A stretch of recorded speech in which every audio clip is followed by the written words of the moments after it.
Summer's gonna be hot. Probably. Yeah. This early in the spring.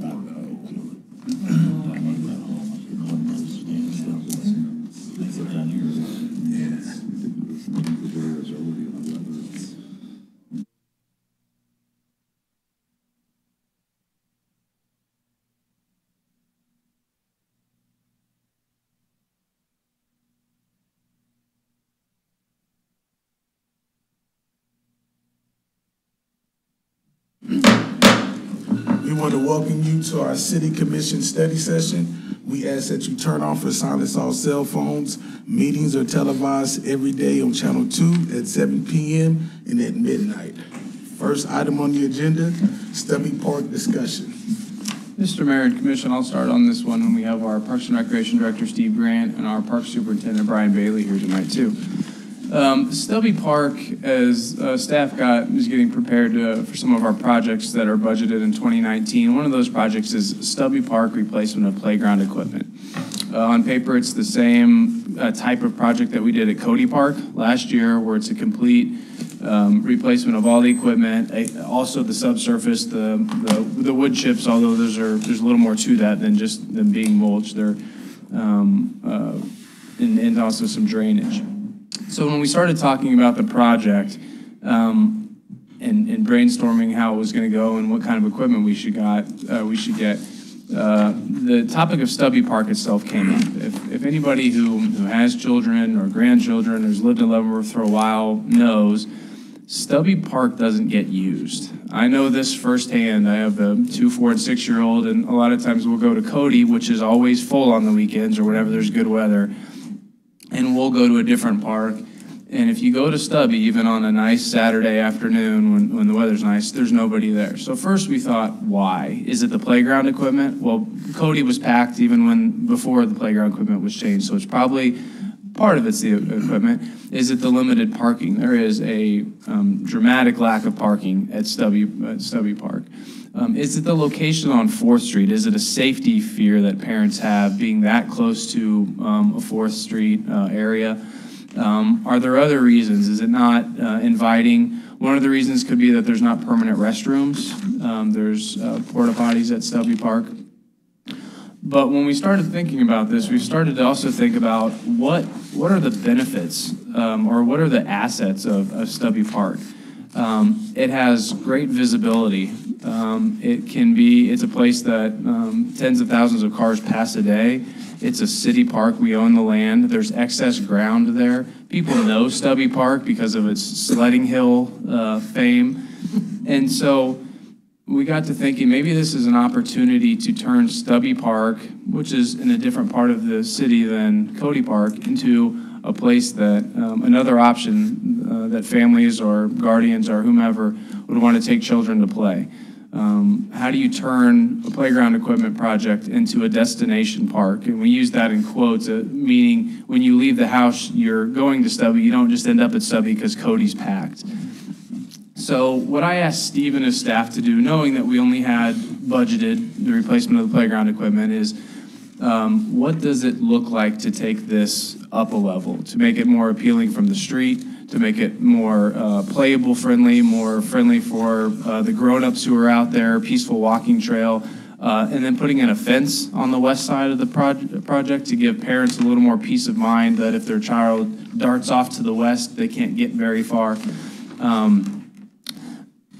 Also enhance the parking. I think if you're going to build something like that, you need to have places for people to park. So as you can imagine, when we started getting into that, the costs went up pretty high. So Brian, if you could start with Stubby Park, some pictures.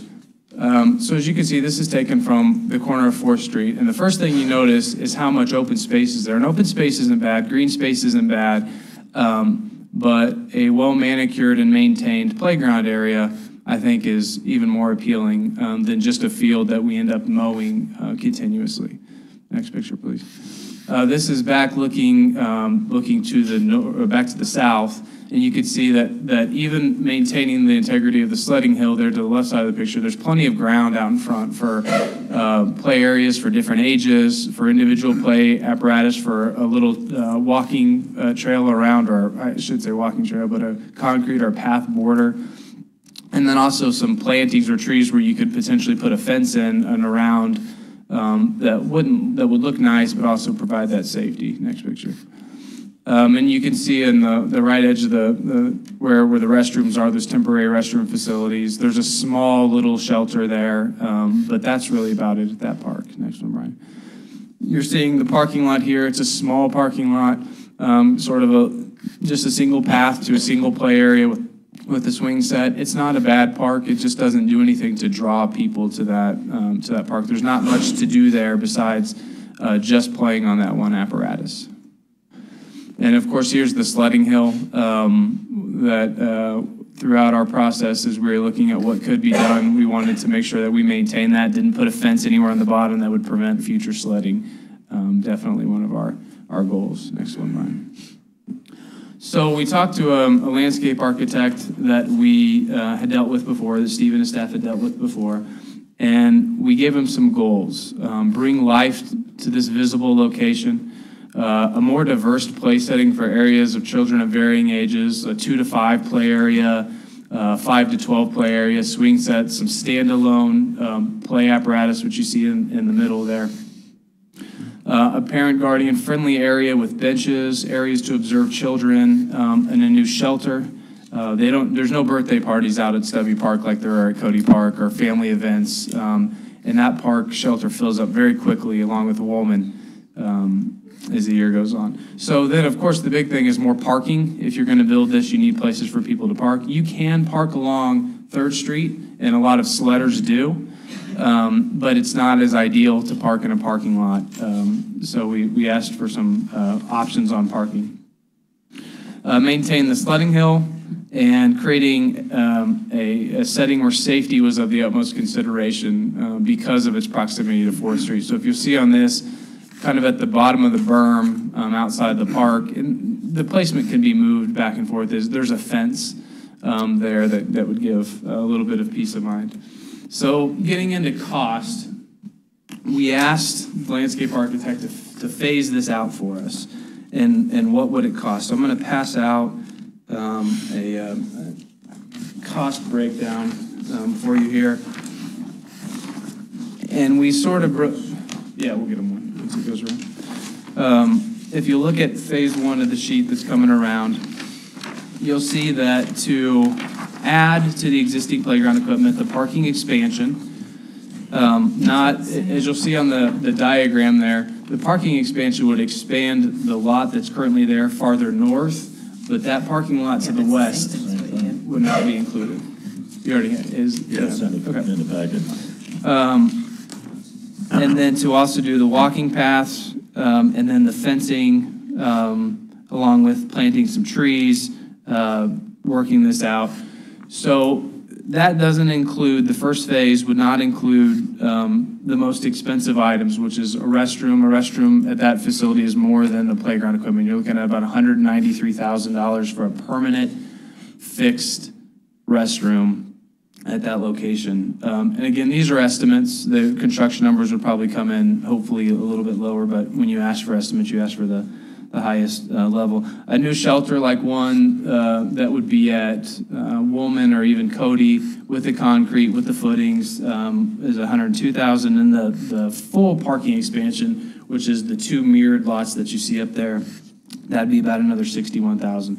So those we sort of characterized as future phases.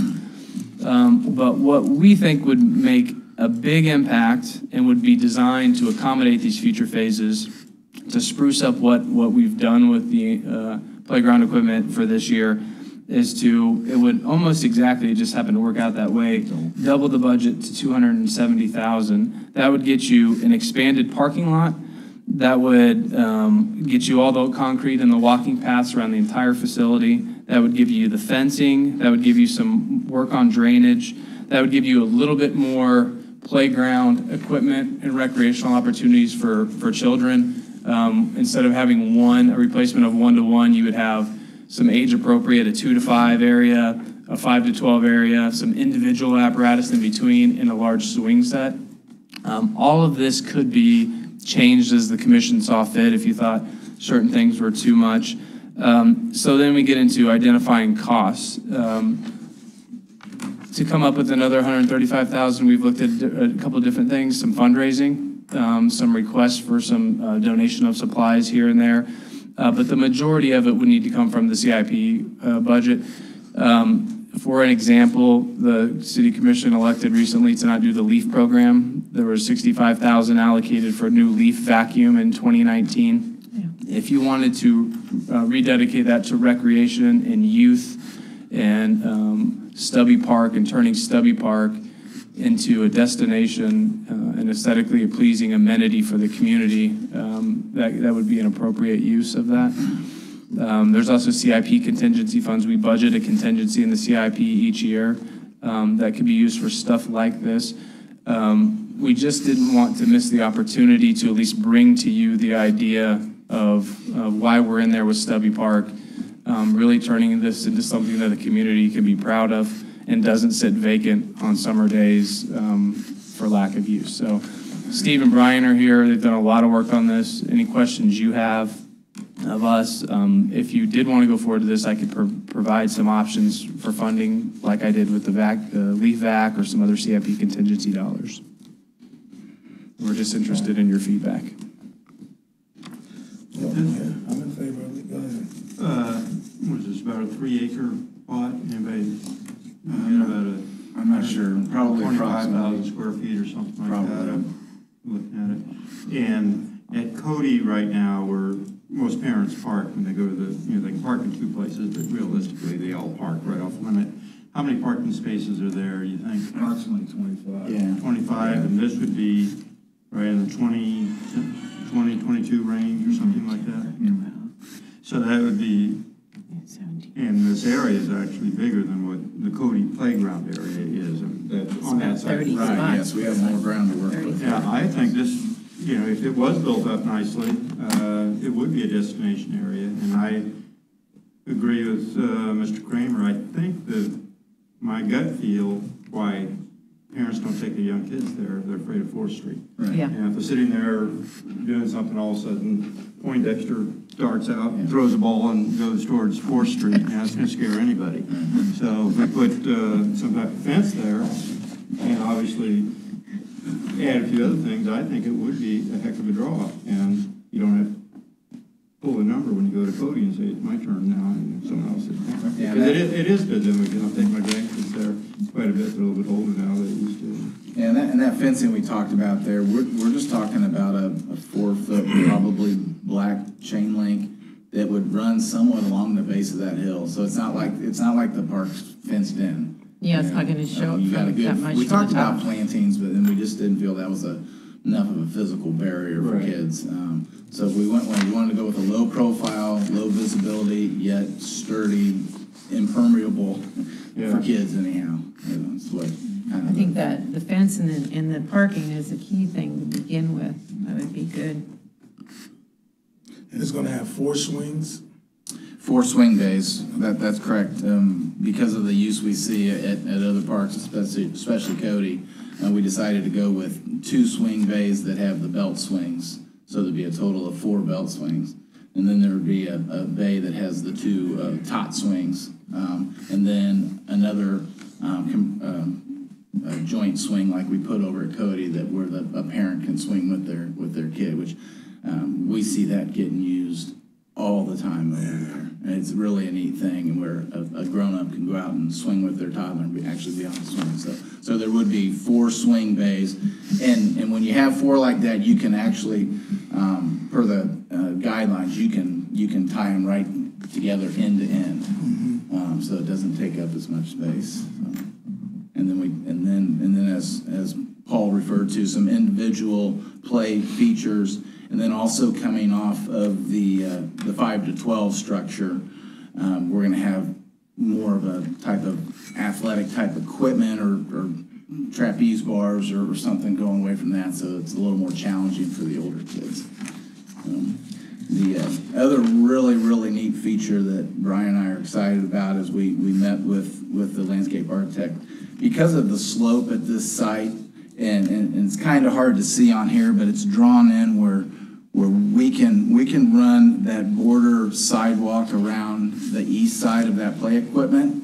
And since there's a slope there, we can have access ramps where individuals in wheelchairs with disabilities not only can access the equipment, but access the equipment at a 5, even 10-foot high level on the bigger kids one, where it's very difficult to get special needs individuals up that high on a piece of equipment. And this site lends itself for that. So that's really exciting. Do you think one shelter is enough for this area? Well, it's got two. It's got the existing and then the new one. Oh, the existing, no, The existing would go away. no, it's this, just the restroom and the shelter is all they've got on this page. Why do we want to take that out? We'd probably leave it in there in phase one because the restroom and the big shelter, Won't be that's there not yet. included in the initial phase. We'd hope to phase that in over the next couple of years. I hope it's not enough. I hope it's rented every weekend. That would be success. And then at some point you could look at if you needed more. Yeah, that's true. The existing Or even more, gazebo, a picnic area or something. Yeah. the existing gazebo's pretty rough. It's been there a long time. Yeah. The shelter at Cody, is it rented every weekend? I know it's used every weekend, but is it, people are reserving it? Pretty much. Yeah, they're having birthday parties or something, starting this time of year through September or October, yeah. All of our shelters it's gotten really popular the last 2-3 summers. All 3 of them out at Woolman just about every weekend, every day. So I'm supportive of the proposal, very much so, and I think in terms of timing, as far as the capital improvements program budget, the city manager had mentioned some opportunities we have there, like with the leaf vacuum truck, and so I think the timing is very good. I do like the creativity and what you've laid out in the schematic there. My only concern is that it hasn't been used a lot, and we're pretty certain, you know, if we do this, if we build it, they will come, right? I mean, we're pretty sure, that's my only concern, is that even with a great park like this, that for some reason they wouldn't come, the people wouldn't come, the young families wouldn't come with the children, and we, you know, wouldn't have been a good use of our money. Now, I don't think that'll happen, but I don't know if there's any way to gauge, you know, communicate it and try to get some feedback from our citizens, but that's my only, it's not a real concern, but it's just kind of something that I thought about. We could do what we did last year when the mayor cut the ribbon at Cody Park for the new playground, did a community picnic, invited everybody out, give them an opportunity, you know, to. But then though, we've spent the money for phase one, so I think that's my only concern. I'm supportive of it, I just I don't think it's gonna be, what do they call it, a white elephant or something like that, but I don't think that's what would happen, because I really like what you've laid out here, and I believe it is really catches your eye when you come into town from the south. It's just that, that's my only concern, my only caution. I think people know that it's there. It's the destination Yeah. park when there's snow. Right. You drive by there when there's snow, and I don't want to say the place is packed, but you're going to see a lot of action there. Yeah. But if you walk around there, the other stuff, I've taken my granddaughters there, and the other stuff, I don't not much say there. disrepair, but it just, you know, it doesn't move you at all. You put new stuff in there and bright plastic, like have a Cody and things like that, and I think it will be a magnet. Is there any way in particular, or that concrete, we can say, yes, this will generate 112 kids per hour on the weekend? No. Could we ask the community? Yes, but we'd get 50% say yes and 50% say no. And I think we just... well, that'd be good. I think that'd be good, 50-50. Yeah, but you're just going to get both sides of it. You know, we have Cody, Doherty gets quite a bit of play, does it not? What about Jefferson and Southside? Probably not as much. Southside not very much. Southside doesn't. Right, and if you recall at Southside, we've talked about coming in with a composite type structure like this. Currently, there's just individual play pieces there. It's certainly in a good location in terms of the... Cody probably followed closely by Woolman. Woolman is very popular. Sure. And then Hawthorne quite a bit too. Yeah. And at Hawthorne, both Hawthorne and Jefferson, we have the setup where we have 2 different structures, one for 5 to 12 and one for 2 to 5. That would be That's good. Those are good age groups. It's nice because once you build a structure for a 5 to 12, you're able to make that more challenging Yeah. without worrying about 2 to 5 year olds getting hurt on it. And I know it would be expected, but on this diagram, we took into account that little area between the 5 to 12 and 2 to 5, so that a parent with both could be in a central location to look at Yeah. both. That's good, that's good. We moved the swings off, so, That's nobody good. runs in front and behind, so all that was taken into consideration when they put Good this together. point. If, for the phase one, it would be, like you said, it kind of comes to a doubling of what we'd already allocated, right? Right. So, and so we're gonna deal with that, come what, June or July or something like that? So we would deal with that now. Okay. The All right. consensus, we would then put it out, and then the Sure. commission could decide what they wanted to spend, but the $135,000 for the playground equipment is scheduled for Right. 2019. Right. So that's already in there. So if it was a consensus to supplement the. Double it, basically, Yeah, for phase one. then we would bring it back to you as an actual proposal on where those funds would come from. Yeah, and would all phase one activities and actions be able to be accomplished in Yes, 2019? we would do it just like we did Cody. As soon as Okay. the kids went back to school, we would have everything ready and they would get in there and start working on it. Okay. So we have consensus? Yes. Yes, yes. Thank you. Thank you, Brian. Thanks, guys. Good presentation. Thank you, guys. Next item on the agenda, rental property discussion. Yeah, Mr. Mayor and Commission, I'll continue with this one. Both in the 2018-19 and 2019-20 City Commission goal-setting sessions, the Commission made it a priority to address a variety of concerns related to rental property within the city of Leavenworth. The Commission has twice considered the issue at study sessions, and it's again before the governing body for discussion. In evaluating the previous discussions, a number of fundamental objectives sort of have emerged from the commission that have a broad consensus of support. It didn't seem to be an exhaustive or singular focus of the commission, but there's some very clear, broad areas of support. And there's been no formal vote. But what I'm presenting tonight is some objectives that were created around commission priorities and objectives that I think can be objectively measured and analyzed going forward in what we want out of a program. So I think what's emerged is to create a real and near-term program for those who need it most. In short, I don't know that the rental tenant mediation program works the way that it once did, and it needs to be addressed. The issue of some substandard housing has been around for a long time, and relief is needed. With the tenuous nature of the current landlord-tenant mediation program, there's a concern that residents requiring guidance have very few options. The second thing that seemed to have general consensus from the commission is to minimize the immediate impact to the landlord community.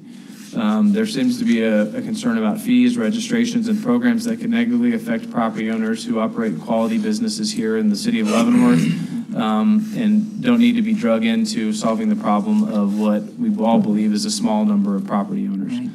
Commissioner, staff, and the public seem to agree that the majority of property owners are not the issue, therefore the perceived impact on them should be mitigated. Create a program that addresses blight and appearance issues in neighborhoods. Equal to relief for individuals in difficult situations seems to be the desire to provide relief to neighbors living near rental properties with chronic maintenance issues. Gathering data. There is a lack of data, even anecdotal data on how big is this, what is the scope of the problem? We don't know. The landlord-tenant program collects some data, but certainly not to the level that we can use to evaluate the scope, the breadth, the variety of issues. There's no requirements for them to capture data, nor have they captured really anything of value that we could use to analyze. Capturing useful data is a critical component of creating a long-term solution. Creating a structure that could grow over time if it needed to. The idea is to create something immediately manageable and meaningful, but through its operation, data, and information collecting, we could lead to strategic supplements in the future. So I believe each of those 5 could be measured and analyzed.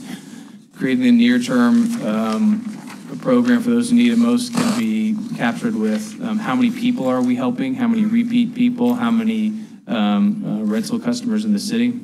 Minimizing the impact on landlords could be measured by the fact that we are not imposing any new registration, licensing, or fee programs on the landlord community. Addressing blight and appearance issues could be how many code enforcement cases, court cases, fines, and abatements can be linked directly back to what this program creates. Gathering data, the program would gather all kinds of data, everything from the person to the address to what the issue is to the resolution to anything that we chose to capture with the program. And a structure that could grow over time, we would do periodic updates of how we're doing with the program. Discussion about the rental property programs has also changed recently statewide due to state legislation that limits the city's ability to make inspections a part of the program. That's got a lot of cities looking at the cornerstone or the foundation of how they built their inspection programs or their rental property programs, because those type of inspections are no longer allowed. The City Commission also discussed a new registration and licensing system, and it may be something that emerges at a later time, but that did not seem to satisfy any of the objectives that I listed above in the near term. So using that general consensus from the commission, staff took the initiative to come up with a program idea, which would be to create a position in the city tentatively titled a rental property coordinator. The person would be added to the newly established community development department. It'd be a stable and resource place for residents to direct their issues. It would be a resource to guide residents and their options. We are not offering legal advice, but we would be able to point residents in the community in need to resources. A staff member to coordinate the city's direct response. A lot of times with the tenant-landlord process now, there's a mediation attempt. All the while, either the tenant loses faith in the process or something breaks down. This would allow this city staff member to be able to coordinate the response, call out a code enforcement officer, call out a building inspector, set up those meetings, find the resolution if at all possible. I think this is important. A community contact for related issues, to hold public meetings and public discussions on the state of those types of events in the city. We don't currently have anybody to do that kind of work. A dedicated staff member to research the formulation of supplements to the program. A dedicated staff member to create pamphlets, populate areas of the website, reach out to groups of people, and people online, in person and online. A dedicated staff member to collect data on the issue. A commitment by the city that this is a meaningful issue that we're taking seriously and believe that that we want to be a part of the solution. A person to explore writing grants for this area and other areas of community improvement. A person in the field who can either write or directly refer the code enforcement citations or other non-conforming or legal issues to address property maintenance issues.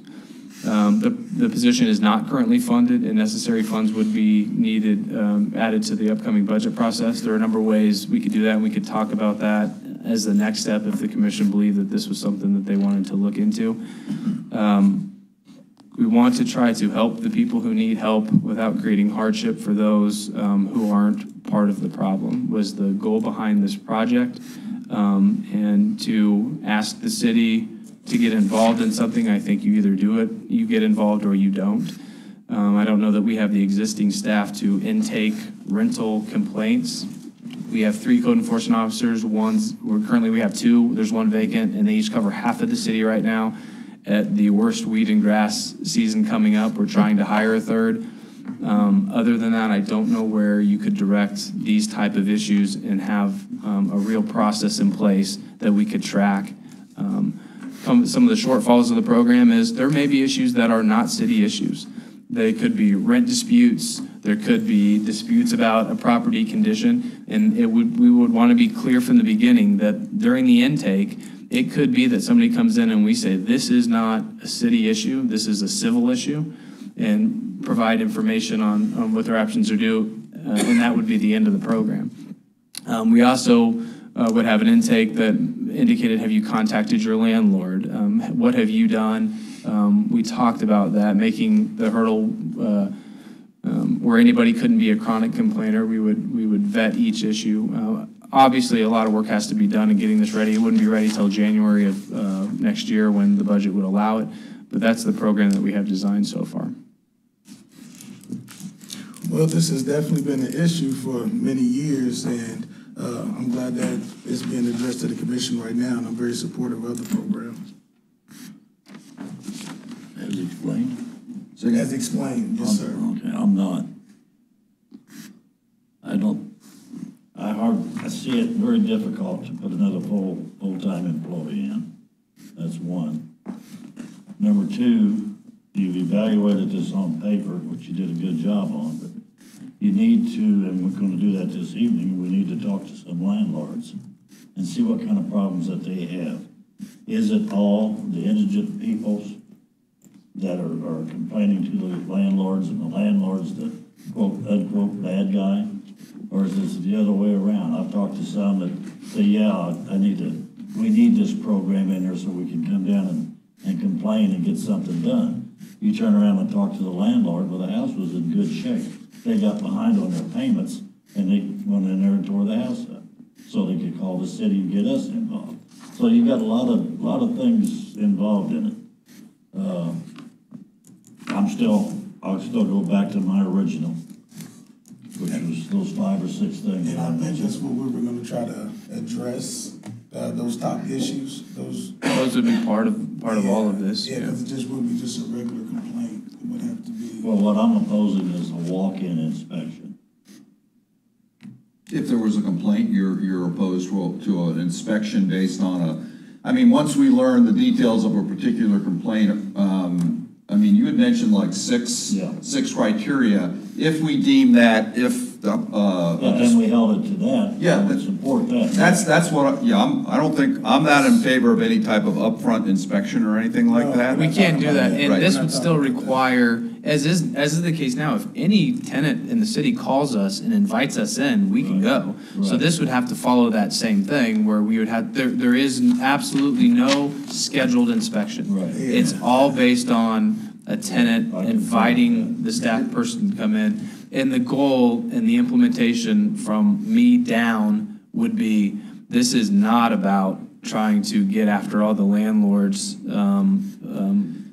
This is about trying to have a resource for people to turn to. Because what I see is a disparity on an inspection type. If you went into the house and the inspector says, well, the walls need to be painted and this and that, all you gotta do is make more homeless people on the street. Yeah. Because whatever that landlord does, that rent's gonna go up. You had indicated like 6 things that were like safety, Safety and dates. It would be subject to all the same criteria that is required in the property or the building code. And so something like paint, we would say, and I wanted to make sure that the other side, the tenants who are looking at this and thinking this is a cure-all for them, Yeah, right. maybe 8 times out of 10, we say, this is not a city issue, and I'm fine with that answer. Agree. Yeah, because I agree with you, I think a lot of times it's not. We need a scope, Yeah. like I suggested earlier when we Right. began talking about Right. this. But I don't wanna get real deep in it. Yeah. I don't wanna, do in-house. I don't want additional personnel. Right. And there are very few things that a city regulates inside of a house. They're all life safety, so we would be limited by what the city regulates anyway. Yeah. So this program wouldn't add any kind of, like the Section 8 HUD checklist. Right. This does not add any kind of checklist or new rules or regulations. It's simply enforcing what's already on the books for all the city properties. There'd be Yeah, no the only new thing we could regulate standards. inside would be sewer and water and heat and cooling. Yeah, the Section 8 has probably 40 or 50 criteria. This would not adopt that in any way, shape, or form. Probably look at plumbing, There were 6 heat things. and water, heat and water, plumbing, All the heat, things that the building code electrical or requires now. something. Yeah, electrical doors and windows. Yeah. Yeah, nothing beyond what's already enforced by the city. I don't know that it's my concern, but my thought, this program is designed to be a shield for tenants as well as landlords on both sides. What can happen with these is people turn a shield into a sword. They'll turn this thing around, either landlord on the tenant or tenant back on the landlord. And, that's what if we do implement that, we have to make sure this remains a shield and not a sword. I think it, And to do this, though, I'm in disagreement with Commissioner Dedeky. There needs to be a warm body that actually does it, because I don't think anybody can take it on as an additional duty. I don't think you're gonna have that many people. That was my wonder too, and we may not, as I go to, for home care, going to home care, and I ask if there's issues like, plumbing leaks with mold and all that stuff that I've seen in some of these homes, and I ask, did you talk to your landlord? And they're afraid of being thrown out. And I don't know how we can, in some places it is totally unsafe. I mean, I'm taking care of elderly people who can't really get out, and they're That stuck would in be a that situation. requirement. I mean, if you wanted to use this contact through the city, we have to be allowed to, you have to let us, you have to be aware of the consequences of what could happen. But I don't know how else to administer a program without. And some of them, the owners don't even live in our area at all, and that's difficult too. Well, the owner doesn't want to pay any more money to the, what's the in-between person?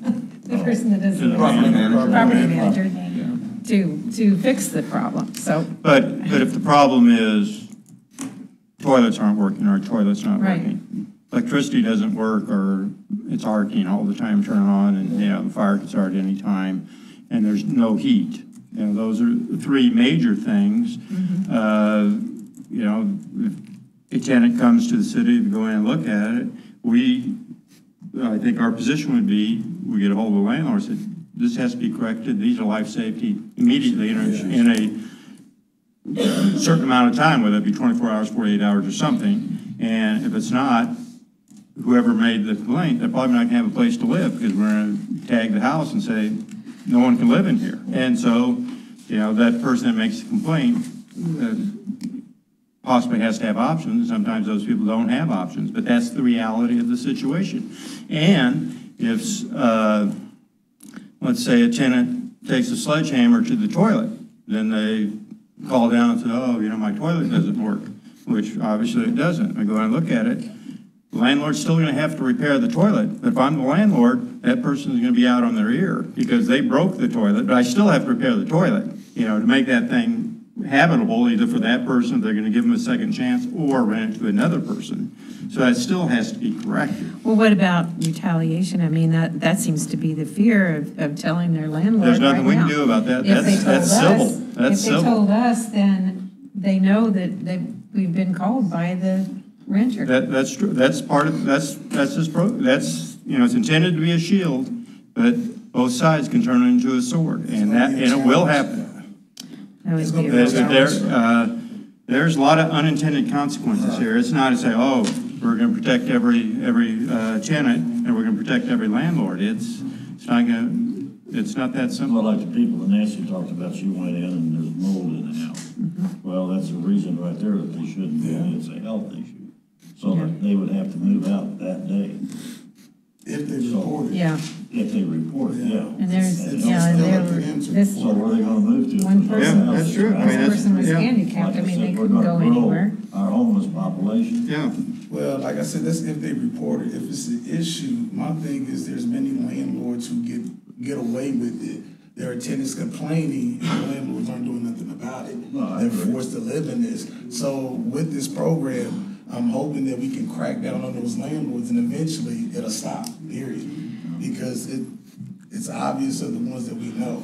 But the thing is, it's still trying to be a voice for those who feel like they ain't got a voice. That's all I'm saying. Yeah, I think this program represents a tangible step we can take as a commission to, for some of our citizens with more limited means, to sustain an acceptable quality of life when they're in difficult circumstances. And I know that they're not always in the right, but that's kind of how we started this discussion. And we know that 90% of our landlords are great, but there are 10% that aren't doing what they need to do from the standpoint of life safety issues. So that's how I kind of view this. I don't see it being done to standard unless we do have a position on the staff that can, a person who can totally dedicate time and effort, because there are going to be all these nuances, things that come up and are going to have to be addressed case by case. So those are my thoughts. Well, on and it's not only just the low income. I mean, I Right. have a neighbor who had a broken pipe. Sure. And the landlord wouldn't do anything, and they're Right. both, No. both working, both military. I You know, I would and agree. of course, they have the option to go ahead and move. Right. But No, still, they didn't have any Everybody has that recourse. Everyone, I mean, it is a larger, but I think that, well, generally, I think there are some of our citizens with more limited means that may find themselves in these situations than what you've described, but I don't just, I agree with No. it. It is a larger population maybe than what I described, but know. those are my thoughts on the program. And that's, I'm supportive of it. another reality is, let's say a tenant makes a complaint that is sustained, that the toilet's been broken. And we, the city, tell them, you got 24 hours or 48 hours, whatever period of time to fix it. And the landlord says, I'm not gonna do it. And by the way, tenant, hit the bricks, and that's completely within their rights. Yeah. I mean, I don't want to make it sound that cold, but we're not going to get into those saying, well, he evicted me because I complained. That's not our issue. We're just looking at that. And, those are some of the unintended consequences. I think people may come and say, well, I'm complaining about my landlord, and it could be a chronic complainer, and it could be just little old lady that just drives to church on Sundays has a problem. And that landlord is within their rights to say, I need you to leave. I just don't want to deal with it. Yeah. And we have no authority over that.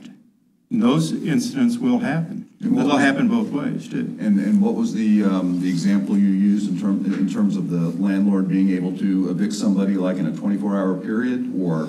Well, let's say Yeah, that they it doesn't have a toilet. Right. And let's say our rules are, and Right. obviously I've said it, saying, there has to be a toilet in there within Yeah. 24 hours, 40, whatever Right. the time frame is. And if they don't do that, we tag the house saying unfit for human habitation or whatever, or maybe not that. And the argument is they shouldn't be living there anyway. Yeah, Whether you have the program or not, just Right. because you don't see it doesn't mean it's not happening. And then this person would be trained to at least, here are your options, or here's the number of the Red Cross. I mean, there'd be Yeah. some bridge work. We're not social workers, but we can point to Right. other organizations in the city. So if that landlord says, Yeah. I'm not gonna do that within 24 hours, I don't get a paycheck for another month, and so nothing I can do, I'm sorry, you're gonna have to leave. All different kinds of beds. Yeah. I mean, it's, this is not a panacea. This will not solve the problems. I don't think it is. I think it will help in some of the instances, but there's so many things that are gonna pop up that we haven't even thought of. envision, right? Yeah. Right. Yeah, I got a So- question for Paul. Maybe this might be an answer to that one manpower problem and not the salary. How many building inspectors do we have now? So we're down. How many do we have right now? Yeah, the chief building inspector and two other inspectors. Yeah, we're down one from what we were a couple years ago. Are they running 100% now, or they got lax time, or? What I'm thinking is designate one of these when they have time to do it, until we get a number count to find out, I wanna go out and pay somebody 80 grand a year to come in to do something, we got 7 people that do the complaining. It's gonna have, the numbers are gonna have to be able to support that position. We're gonna need another building inspector anyways, as things are going there. So I'd rather put the money towards another building inspector, if we had to, that could do this. The building inspectors are really technically trained in electrical, plumbing, in the building trades. Right. And that's what we're gonna be checking. Well, that's a small aspect of it. I mean, this person would coordinate that inspector coming out, but this I envision as a completely different skill set than the technical expertise of an electrical inspector or a plumbing inspector. That makes sense. Not somebody, I mean, I would look for this person to be versed in, or at least be able to populate websites and hold public, community meetings, or, to be able to do some outreach in the community. And I don't know that that's what the electrical inspectors have signed up for. Won't be able to communicate with landlords and, Yeah, and Mike can speak to I their understand what you're workload. saying, but Yeah, it's Why just, do we have to go to the top of the bill on everything that we do here? yeah. I mean, it's a fair point. Because We always start out on top with everything that we do, rather than starting at the bottom or in the middle to see how it works out. we're not charging the landlords. We're not charging anybody. Yeah, that was the agreement that we had, that we weren't gonna push it on the Well, landlords. let's talk about charging. Look, about the licensing program? Yeah, that's nobody's getting charged. Well, that's what I'm saying, that's why we're not Yeah, doing I the wasn't licensing talking program. about that. I But wasn't that's, talking about you money. said we're jumping to the top, That's for the personnel that comes in and this thing represents. but that's what I'm saying, so we're gonna have to fund this. We're gonna have to I put know a person that, in there, yeah. because the program's not gonna take care of itself. Right, now, I'm not gonna fund it, but yeah, I'll go back Well- and agree with what I initially stated. Like since you don't know how many calls you're gonna get, it may not keep a full-time person busy. Maybe it should start with a part-time person if you're gonna do this. If we're gonna do it, we need to do it right. I mean, we've got hire lag. I know we have hire lag, all right? And I'm not saying, I know every position is important and it does cost money, but if it doesn't take a person or a staff person's full-time, then maybe they could do other things for the city. I just think that if you do it part-time, it's just kind of a half an effort for something that we say, at least some of us, maybe the majority of us say is important, so. You know, I disagree with that. Well, I understand that, but I do support what you laid out in terms of the duties for this particular staff person, and I don't think it could be part-time, but that's me, so. Well, I don't see why you have to have either a college degree or be trained to inspect an inside of a house. Because there's other things that the city manager wanted this particular person to do. I'm not One of going the to big ones read was them, but. grants. Right. We don't have a grant position in the city. We don't have, Mike, we talked about the sustainable places grants that sort of Yeah, sometimes that'd be help good. distressed areas. A grant.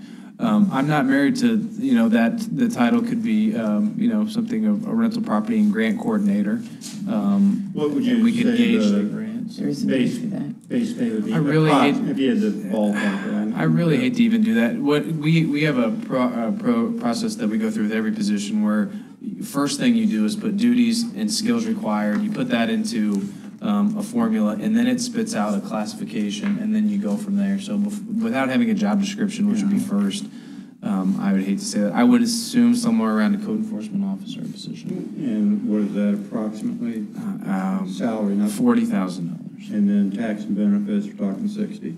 Yeah, and again, that's rough. I'd Yeah. have to put it in, and we wouldn't necessarily have to have a college requirement. You could have 2 years plus experience or equivalents. We do a lot of equivalents, work experience, equivalent work experience. Sometimes that's more beneficial than a piece of paper, so. And I say we're not going to do it tonight, but I think this is a good list. I mean, there's at least 10 things, kind of duties and responsibilities, but maybe we give the city manager feedback that not all these things need to be done, although I'm pretty comfortable with the list. But with these duties and responsibilities that are listed, I believe that it will not be done to standard if you don't have a full-time position.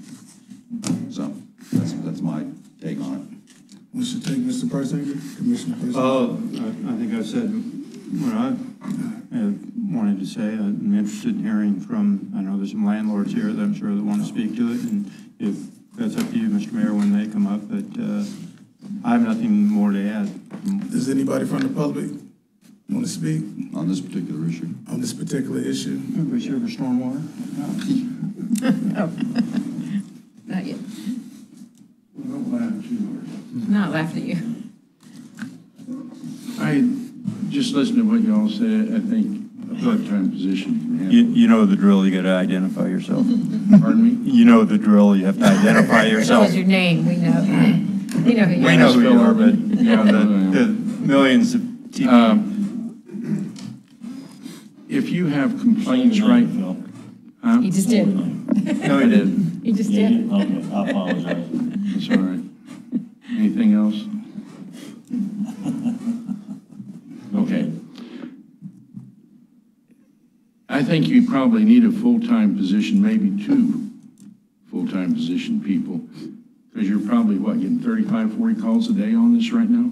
problems. Is that about right? You know as well as I do that we don't handle this at all now. Okay.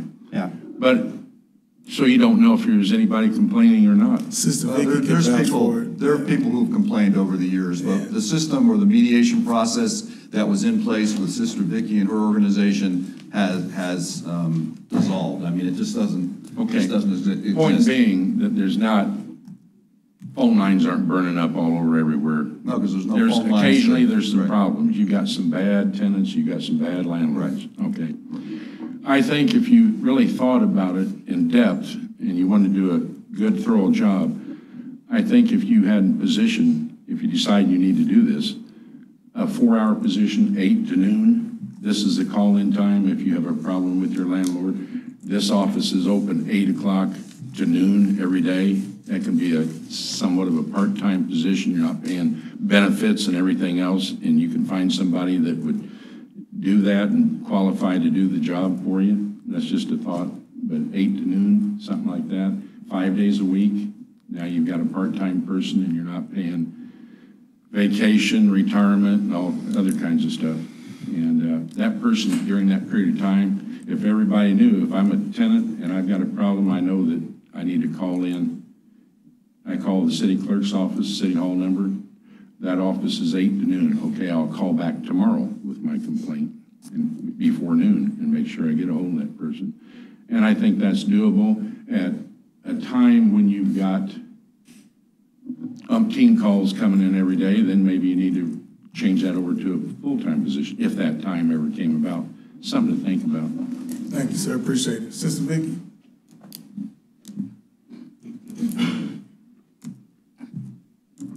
I'm Sister Vicki Perkins, and I agree generally with this very much.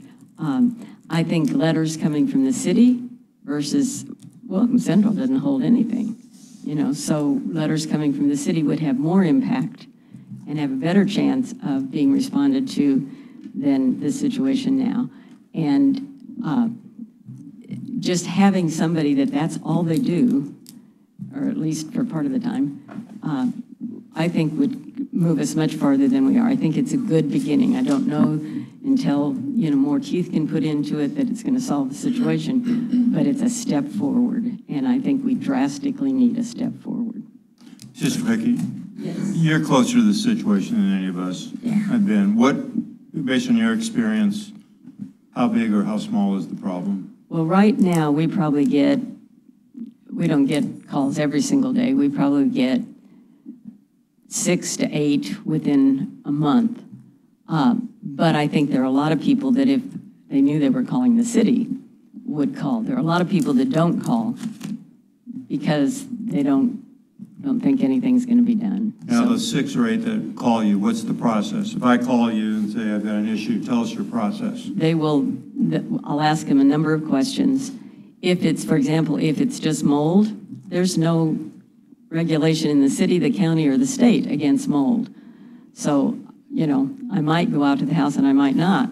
I'll tell them how to get rid of some mold because we can't do anything about that. If they're behind on rent, we don't do anything because they're not living up to their obligations. So there are a number of those that, if it's something that we think is a kind of a legal issue, we refer them to Topeka because we have a subcontract with a group in Topeka that deals with that because I don't know anything about that part.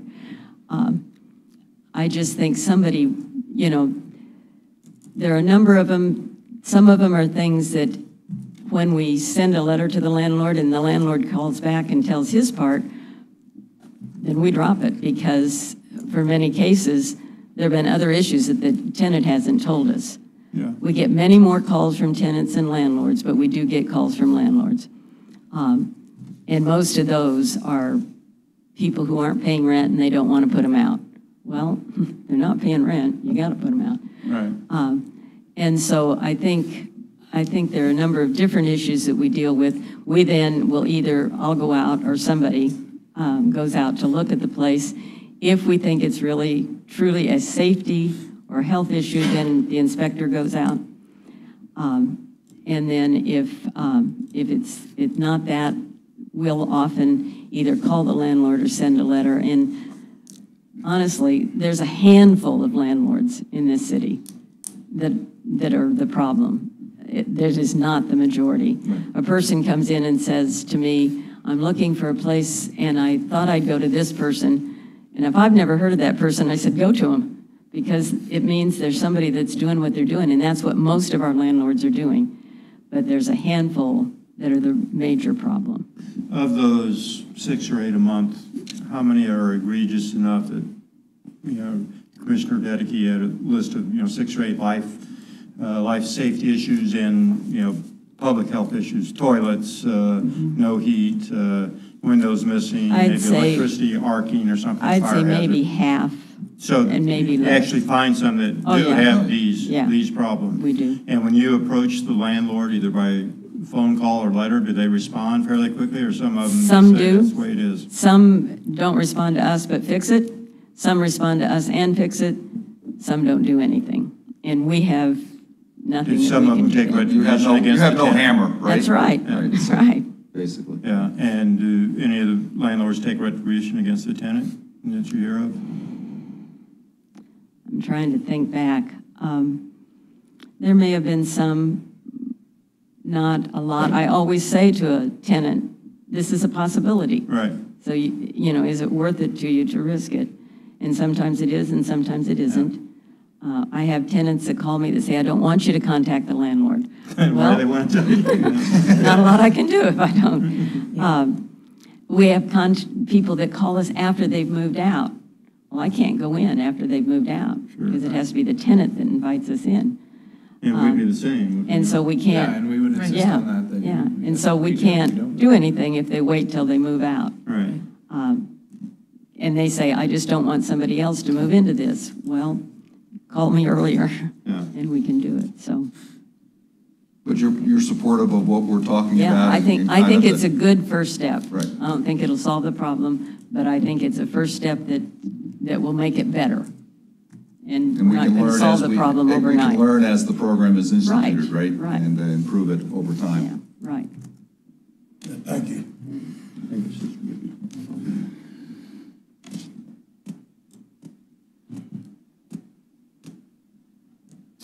Good evening, Commissioners. My name is Mark Denny. I'm with JFD Properties.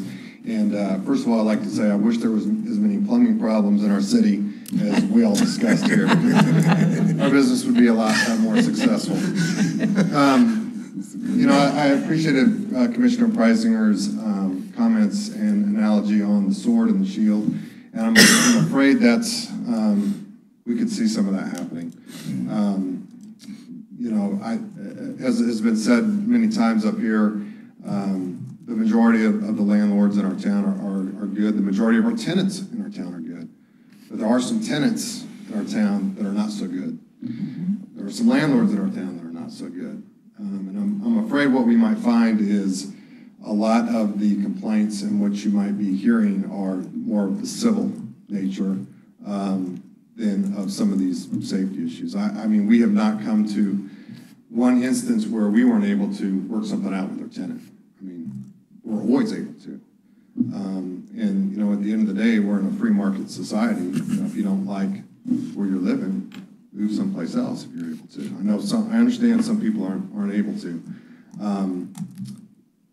And just the last thing I'd say is,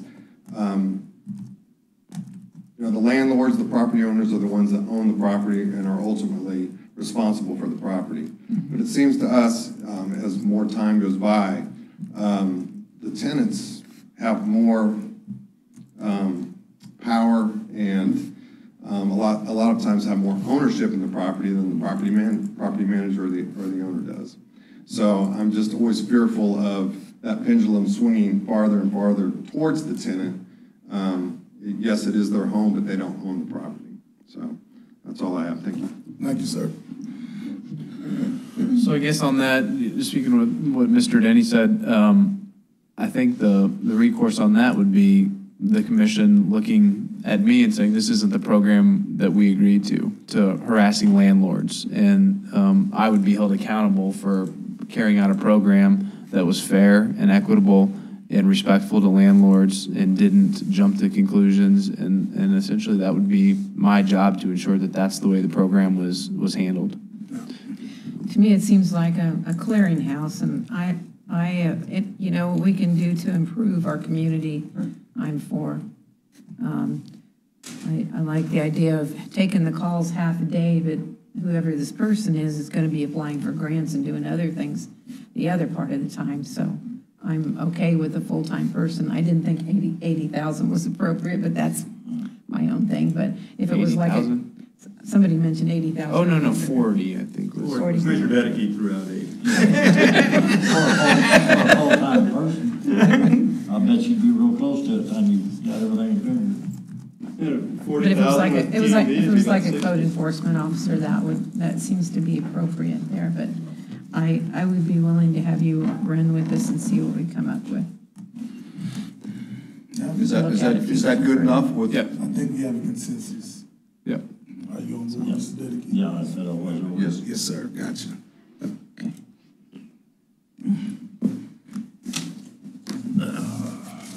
Next item on the Can we agenda. take a Oh, 2-minute five. break? Yeah. All right, Let's do 5. 5 minutes, okay. 5-minute break.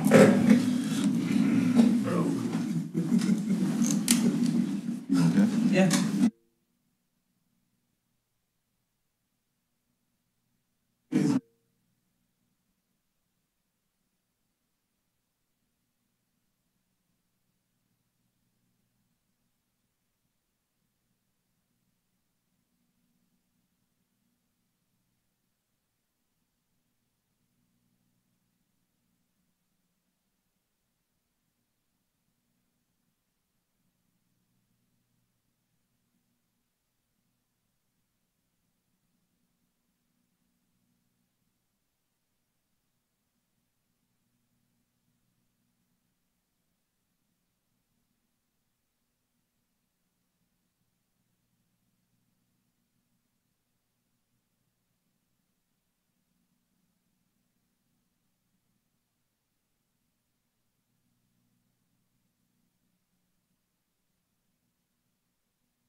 storing of local hospitals. Yeah. I would never recommend.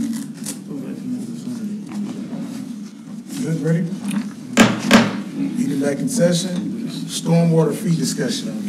Mr. Mayor and Commission, the City of Leavenworth enacted a dedicated stormwater system fee in June of 2018 after about 18 months of public meetings and study sessions and commission meetings. The fee is included on property tax statements and is based on a set of classifications: single-family, multifamily, commercial, and industrial, as well as based on the square footage or number of units in the case of multifamily properties. The Commission has indicated a desire to review the structure of the fee schedule. We're about a year after it was implemented.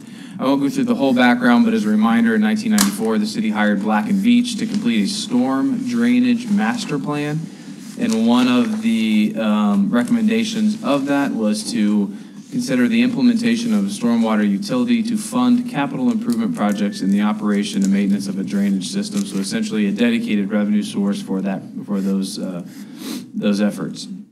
For various reasons, the past city commissions elected not to implement the stormwater program fee. And in the 22 years since the Black & Veatch plan was accepted, the city's stormwater system had continued to decay. In April of 2017, staff brought the issue of the dedicated stormwater fee to the city commission goal setting session. And that was following a May 2017 study session consensus to move forward. Staff focused on the areas of funding structure, collection methods, and a management plan. And the only item that I believe we're speaking about tonight is the funding structure. So I'm going to go through how we came up with the funding structure we ended with, or that we settled on. Basically, there are three schools of thought on or practices in place for this. Is a simple set rate formula, something like Bonner Springs does, where you have a set rate for residential, set rate for non-residential, either monthly or annually. There's a set rate with a multiplier or an ERU. ERUs are calculated different ways and based on square footage of average property in the city and so forth. And then a complex calculation including all ERUs and permeable surface calculations, etc. An example with that, I believe Lawrence does that. The commission went through the process and with input from public staff selected method number one, but modified it to create more classifications, a little more diversity in each of the categories. Businesses would have different categories or classifications. Using a calculation of impermeable area or ERUs, introduce a variety of variables, including a number of structures, on-site stormwater management methods, and other property characteristics that would require the city to determine how to address each variable. The big one that's emerged over the last 5 years for the city and 10 or 15 years elsewhere also is we require everybody to sort of handle their own stormwater on site now. So big developments such as like the ZEC property, all that, they have a detention basin in place. So if you start getting into impermeable area, you start getting into the complexities of credits for mitigation methods. But I think in a more broad sense, the commission also recognized that stormwater philosophically and in practice is really an interconnected and interdependent collection of methods to move water away from homes, businesses, public areas, parks, parking lots, streets, into areas designated to dissipate or convey the water into appropriate outlets. Stormwater systems are vulnerable to age, materials, development, and deferred maintenance, and much of the work on the system cannot be tied to single properties, groups of properties, or even properties within the city limits. A great example of this is a project we just awarded recently to deal with 310 acres of drainage that comes off USP property. Who is responsible for those costs? It cannot be tied to any property within the city, but that's water the city has to deal with in the system of streams and archways and to get from VOP property to the Missouri River. Stormwater problems are a common hurdle that require all entities within the city to participate in a solution. And as a reminder, roughly based on materials and mileage of each type of materials, whether it's open channel or piped or creeks or streams, we believe that the backlog is somewhere around $80 to $85 million. So the City Commission enacted the structure or the fee schedule that you have. I did want to update the commission. I sent this out earlier and Mr. Denny pointed this out. Our fault on one classification, multifamily, just the information we put out in the packet on Friday had 895 units. What that was based on is the city has GIS that tells us that a building is multifamily, but it's the integration with the county's tax records that allows us to see how many units there may be. So a downtown loft, for example, would be classified multifamily, but until we marry that with other data, which we finally were able to do on a property-by-property basis, we don't know how many total units there are, just how many multifamily structures. I hope that makes sense. So that did dramatically change the number of multifamily units that are included in the calculation. So I hope you have that information. And I did pass that on to Mr. Denny after he sent me that email. So the commission just asked to have this brought forward and to look at it, and I believe there's some people in the public here that would like to speak, so I'd turn it back to you. Anybody would like to address the commission? Please come up. Yeah.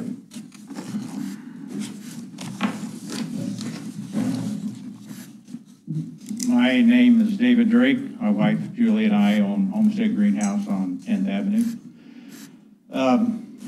I was never for this program from the inception.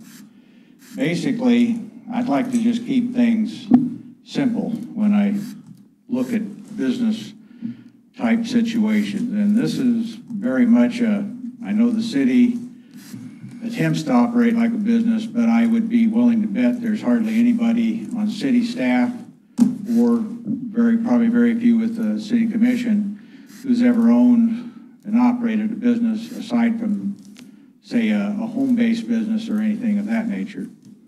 So when we received the statement that was for $600, finally, ultimately, between our home and our business, well, the way I look at that is that takes, and I shared this with you, Commissioner, it's going to take roughly $2,000 in retail sales in our operation just to break even on the expense. The worst part about it is that $600, if I was to buy a piece of equipment, I might get return on that. This, God knows what. I mean, if you're always searching for more ways for more revenue, I get it. I mean, I know the city's old and there's a lot of things need fixing, but it seems kind of strange to me that the city never wants to take a look at what existing revenues that they have.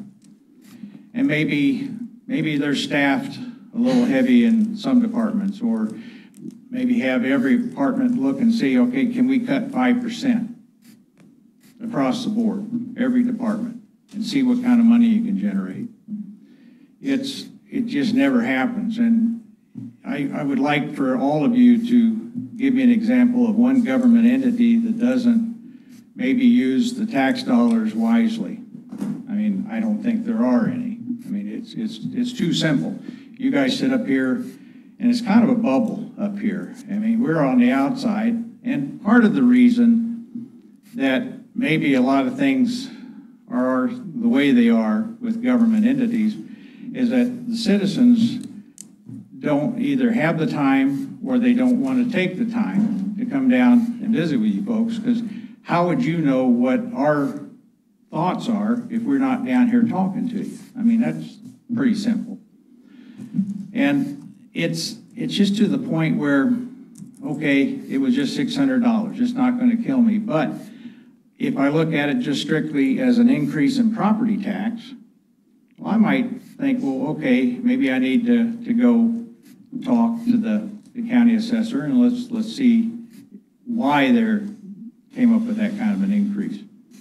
But are any of you aware, especially the commission, are you aware of what the combined Immaculate Conception and St. Joseph Church's assessment, or what their fee was? Do any of you know? No, we've never seen the figures. What was that? We've never seen the figures. Okay. Well, I didn't understand the question. I'm sorry. Yeah, they have to pay. Are you aware of what the fee was charged to, see, Immaculate Conception and St. Joseph Parish? Oh, okay. Okay. They've consolidated. So I called Father McAvoy up, and he said it was a little over $1,500 per property. So it's a total of, it's pretty close to $3,100. Now, do you think charging a church $3,100 for a rainwater fee when it came out of the blue? And again, we're all at fault. We didn't come to the meetings. I didn't really realize the magnitude of what all this entailed. Had no idea. Or I certainly would have been down to oppose it. Because again, you come up with things like this, and it's difficult for me to get excited about helping to fund, and that's what it is. It's a partnership between us and you, the city, not only with this latest fee, but the property taxes. And I realize that only a small portion of what we are charged in property tax actually goes to the city. You got the county, you got the state, and of course you have the school district, and then the city. But, you know, it just seems like it never ends. And so I started doing the math on what the total figure was that I think you came up with, that it was 84 million is what was needed to be generated for all these projects. Well, I would like to see the study on how you arrived at 84 million. And then when you say you're going to collect, or you hope to collect 1.3 a year, well, if you do the math on that, that's 70 years. Right. And what are the guarantees that and between now and the end of that 70-year time frame, I mean, this thing isn't going to go away. Of course, we'll all be dead and gone. But what would be the guarantees if there would not be a percentage rate increase on what is now currently being charged, which is what, 84 per home? You know, on an annual basis. What if 5 years from now I say, well, we're going to need 110? And I look at that, and it just, when you plug these things in and get them approved, and you all approved it for the most part, I would assume, because of what the city staff is telling you, you have to have for revenue. Well, again, I would like to see the numbers, and I would like to press Paul for the information on what do you collect in sales tax revenue every year? What's the total collections? And start looking at, okay, how are those funds being dedicated?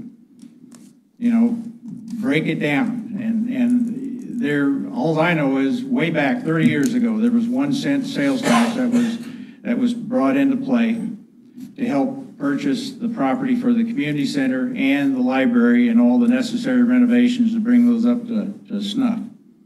Well, Hearst Chapman, who's recently deceased, he came up to City Hall, and after about 8 years after that tax had been put in place, and they had collected more than enough to pay for the purchase and the renovation of those two properties, but they were funded by an industrial revenue bond issue. And so the city was just paying whatever the bonds called for. I know this because of Dan Williamson, who helped me when we did an industrial revenue bond issue on a building downtown. He said, well, we only pay just what the bonds call for. We don't pay them off. I said, well, why wouldn't you pay them off? That's why the citizens voted for the 1 cent sales tax. What was unfortunate was the idea of sunsetting the sales tax wasn't in vogue then. And so now that 1 cent is still being collected, and it was for those two projects and those two projects only. Well, now you have had all that time where that money's been coming in, yet the spending continues to go on and on and on. And then if you look at, and I was kind of, you know, trying to hold back on my real thoughts, but I came down here to the city commission when you guys, I don't think Jermaine or you guys weren't, and I don't think you were on there when the animal control shelter was being built. But I took the time to go get some facts and figures on what that facility should have cost, but then we ended up spending north of $2.5 million on that project. And I had proof on paper. I contacted the Butler Building Manufacturing Company, who was authorized to construct such buildings. And he came up with the worst case scenario of $750,000. And he said, what are you talking about? He said, how many square feet? And I said, well, 7,800. You say, well, that's coming up to $310 a square foot, if you're talking $2.5 million. Well, first of all, the site was a poor site to build on, because the piers, and I learned from several of the people who bid on who put the support columns, or the piers for that building. There's 48 piers. I believe they're 18 inches in diameter, and I believe they're 40 feet deep. Well, that was in the range of $15,000 per pier times 48. Now, you couldn't tell me that there wasn't a site somewhere that the city owned or what was going on. But my God, why was that chosen when there could have been other options available? But I mean, we see this. And then you talk about Stubby Park. Hey, that's a good feel-good project. But there should be like 3 columns that you use for your spending. Necessary, unnecessary, and probably either, I don't want to call it stupid, but silly is what happens. I mean, that's the way we view it on the outside, who are helping you fund these things. And then I don't know whose idea it was to build a canopy over the fuel pumps out the municipal garage. I don't know whose idea that was, but the optics are real bad when you're asking all of us to fund more of these rainwater projects, or whatever you want to call it. I think it's pretty ambiguous what it is that all this money's supposed to be going for. Are you going to go up into North Leavenworth, where there's greater ditches and culvert under driveways? Are you going to put in new streets, curb and gutter, stormwater runoff? Is that what your plan is for that? Anybody, engineering? Are you going to do that? No, I'll answer the question, because I don't think we're here to question the staff, or question the Well, I think we should, Mark. Yeah, but I don't think, I think the place is, citizens to address the commission, and I think that's what we should be doing. And obviously, I don't want to speak for them. You can speak for them outside of here, but I don't think it should be a cross-examination of them. But I understand where you're coming from, David. This is an old city, an old infrastructure. It is Black and Veatch, I think, it estimated $85 million. Quite frankly, that 1.3 or 1.2, 1.3 that we get every year, it's going to be ad infinitum. You know, it's not in 70 years. It's not going to be done, because unless they can come up with new materials that don't deteriorate. We're one of the few cities, and maybe the only city of the first class in the entire state of Kansas, that had no funding for these types of projects. We were told 25 years ago that we should do it, and each subsequent commission decided not to. And a couple of years ago, we decided that problems are big enough that we have to address it. 2 years ago, I think we had, 20 orange fence projects, on 4th Street, and places where it's caving in, and you take the cameras down there, and these were stormwater drains that are 100 years old, 120 years old, and they just had to be redone. So you're going to do Stubby Park when you need to be spending money on this? No, we can have more than one priority, David. I mean, we have a priority with respect to families and the youth in this city, and that discussion in terms of Stubby Park. And I kind of fell into that, one of those higher priorities that I think the commission has. I don't know what the other commissioners think, but I mean, I just think that there are like 3, 4, 5 areas of priorities, and this in terms of trying to help our younger families with children and trying to make it an attractive city with those type of amenities. That is, at least from my standpoint, but I hear what you're saying, but I don't see the trade-off that. But you pretty much agreed. This is probably just a guess. Are they going to come even after you build it? I mean, when we're sitting out here, we all work hard. You probably all work hard. I got to go back to because this is our busy year. I probably should be down there now, but I'm not, because I'm down here trying to get an understanding, and maybe between the two parties.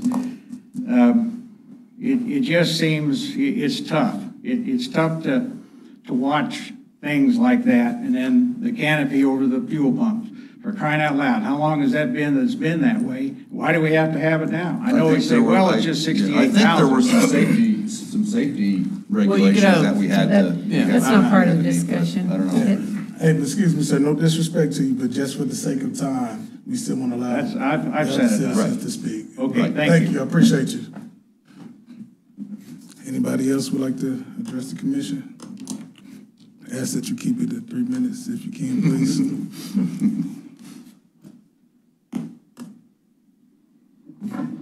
My name is John Denny, and I'm coming here to address you tonight primarily as an agent for Pin Oak Apartments. But I want you to know fair and square that I do have an investment in JFD Properties also. I want to thank you for your service and your study of it, because you've spent a lot more time on the issue than I have. And like David said, we should have been down here last year to talk and to give our input. But I agree that our stormwater system needs to be improved. Pin Oak Acres is now in our 50th year of providing housing to our area. Our charter is to provide affordable housing to the citizens. That we have done, and we will continue to do so. Our residence is a reflection of the community as a whole. People who live there range from single moms to retired couples, from University of St. Mary students to soldiers, from law enforcement officers to KSP guards. We have all races and religions represented there. And on the average, we have 100 children who call Pin Oak Acres their home. I do not agree that the way the cost is being assessed is fair to Pin Oak Acres and to other similar apartments in the city. I don't think this assessment was done with the wrong intent, but the results show that the assessment is not fair. For example, Pin Oak Acres has 152 apartments on our complex on 10th Avenue.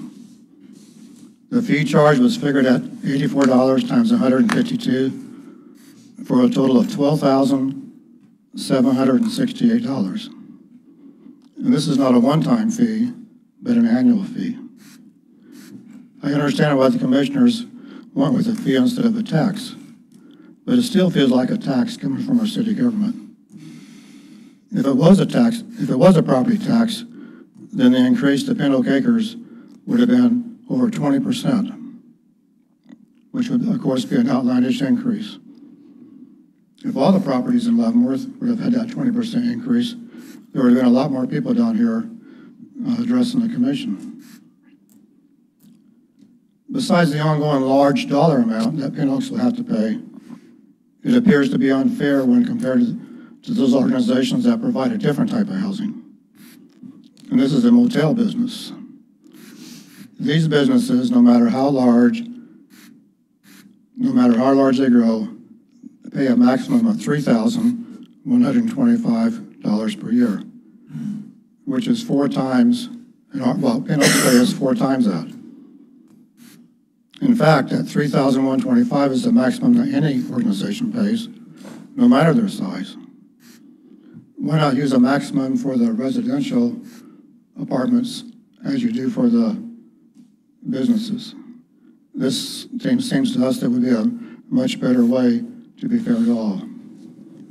So I ask that you reconsider and come up with a revised way to assess the fee that's fair to all citizens, but especially to the apartment and rental properties.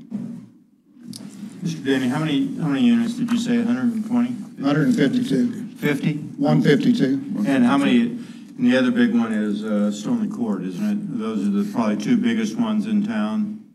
Well, Stovelofts is biggest. What is? Stovelofts, Oh, yeah, 180, that's right. they have 180, I believe. What about Stoney Court? Do you know what that is right off the top of your? I don't know what they have. And it's probably at least 100 or something. But at almost $13,000 is a way big number than what we can afford to pay and to continue to keep the affordable rates and to keep the property up. Well, that it makes sense when you talk about the hotels not paying nearly as much. So they're not considered separate. No, they're in the Residents. commercial, in the commercial, there's three categories. three hotels, probably over 200,000 square feet, and they're at 3125, like Mr. Denny said. And I think the point you're making is, but you're not saying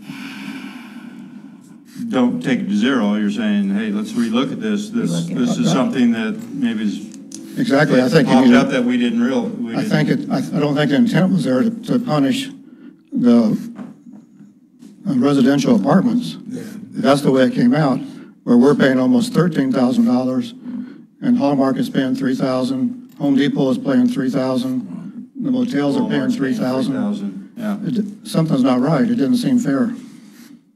If, what, you have a recommendation if we lower that per unit? Well, I don't know if you need to lower it per unit, but it should not be more than $3,125. That's for sure. John, what's the average square foot of your rental unit there at Pin Oaks? Well, we have 1, 2, and 3 bedroom units. Okay.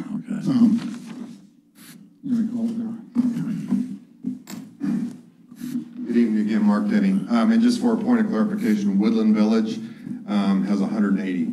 Okay. And I think that's the biggest complex that I'm aware of in the city. And, you know, as an aside, that's for lower income than even, you know, so. The 1 and 2 bedrooms are probably 600 square foot. The townhomes are probably 1,000. Okay. Okay, thank you, Mark.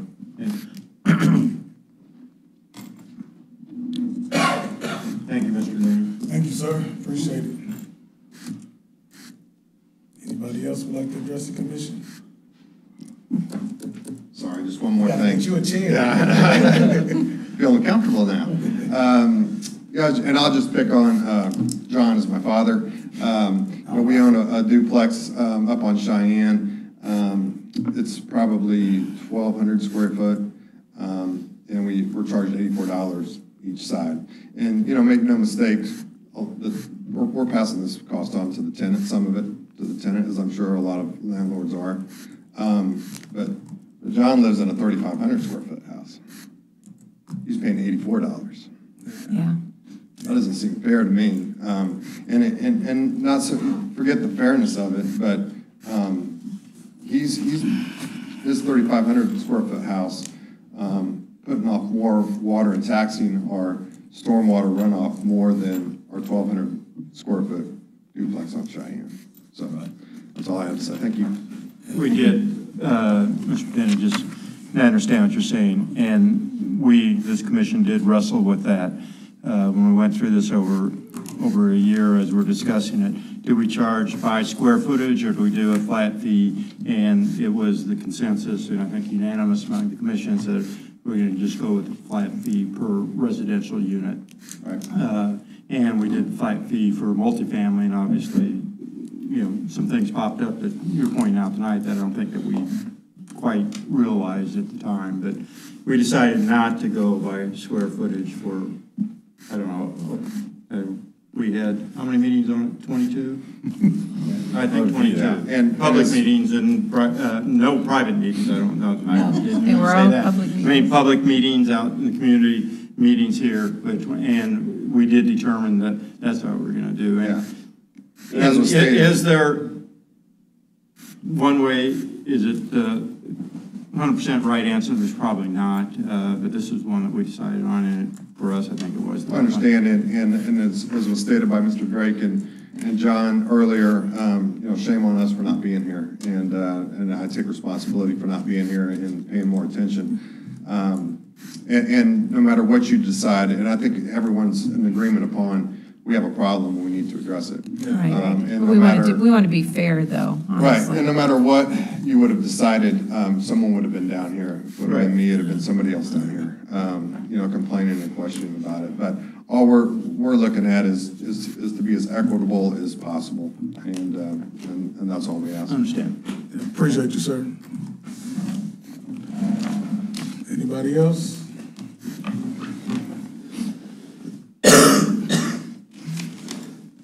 Let me get this right this time.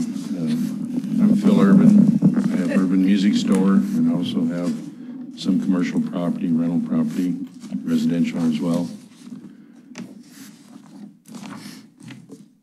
It's been alluded to on a few occasions that previous commissions 20 years ago or whatever chose not to act on the stormwater, which is not true. This is people talking that are assuming. I was on that commission.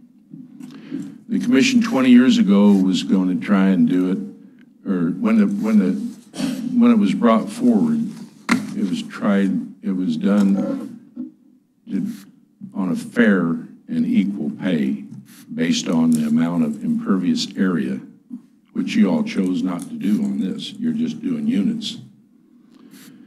But you are doing somewhat impervious areas too, because you have different categories on commercial property. If you were just doing units, every commercial property would be the same price, the same as your It's not residential. impervious areas on the commercial, it's square footage of the footprint of their building, which is not That's impervious. impervious area that the building does.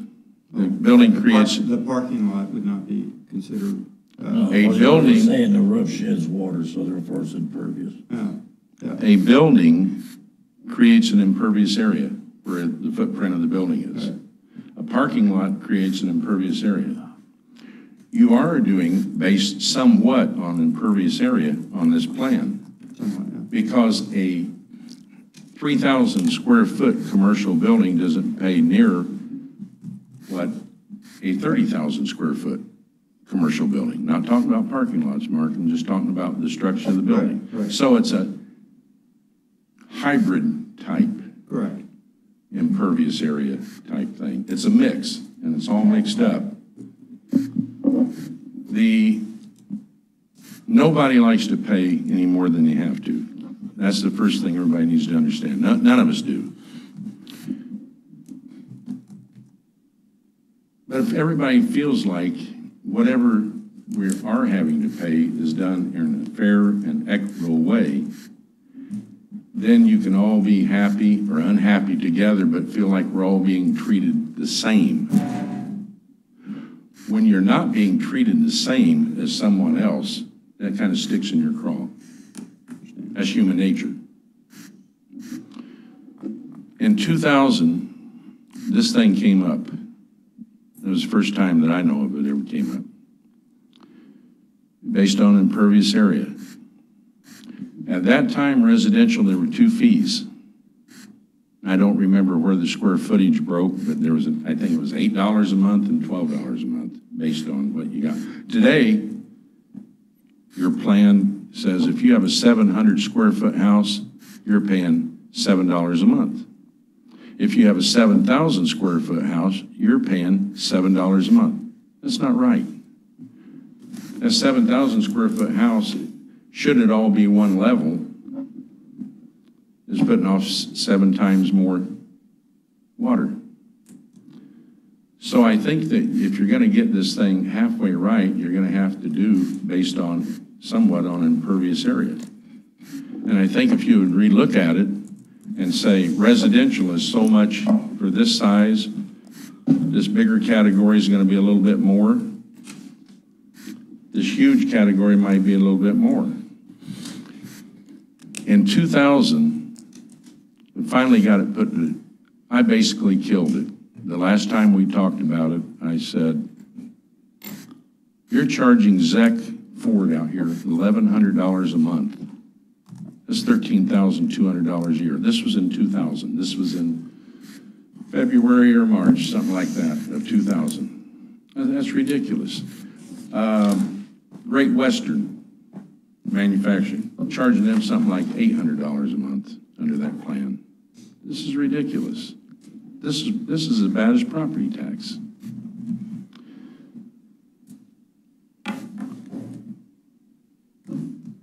I presented that, and I said, and I was told by a fellow commissioner, oh, I can't believe that, that's not right. And my reply was, you're saying one of two things to me. You're calling me a liar, that I made this up, is that right? Oh, no, oh, no, no.